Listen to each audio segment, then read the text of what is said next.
Bienvenue à notre post-it. Comment avoir la paix de Jésus dans notre vie?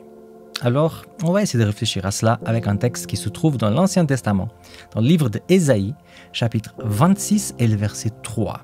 Il nous dit comme ça le texte. « À celui qui est ferme dans ses sentiments, tu assures la paix, parce qu'il se confie en toi. » J'ai un ami qui en fait une fois m'a avoué qu'il avait trompé son épouse. Alors mes amis en Suisse, et les épouses surtout, ne vous inquiétez pas, c'est pas quelqu'un d'ici. Et en fait, j'étais tellement choqué de ça, parce que je les connaissais depuis qu'ils se fréquentaient, c'était vraiment quelque chose que, j'étais complètement choqué, je savais pas quoi dire, j'étais vraiment dans un mix de sentiments dans ma tête. Et naïvement, moi je pensais que s'il avait trompé son épouse, c'est qu'en fait, il l'aimait plus et qu'il avait commencé à aimer une autre personne.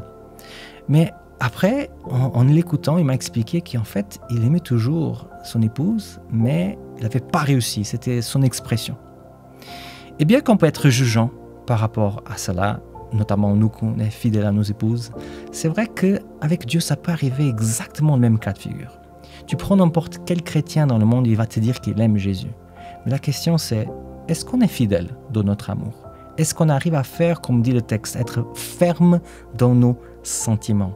Est-ce qu'on arrive à être un miroir de Dieu? Parce que Dieu, il est complètement fidèle à nous. Est-ce qu'on arrive aussi à lui donner cette fidélité qu'il nous donne? Alors, ça c'est une question pour chacun de nous. Mais en tout cas, il y a une promesse qui est attachée à la fidélité. Le Seigneur nous dit qu'en fait, si on est fidèle, si on est ferme dans nos sentiments, comme dit le texte biblique, il va nous donner une double paix. Il ne dit pas juste « je vais te donner la paix », il dit le texte « je vais te donner la paix ».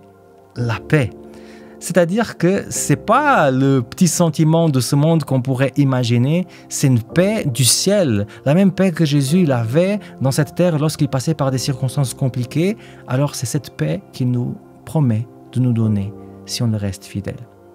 Est-ce que tu aimerais avoir cette paix dans ta vie? Moi je m'appelle Samuel Cunha et c'était le post-it aujourd'hui.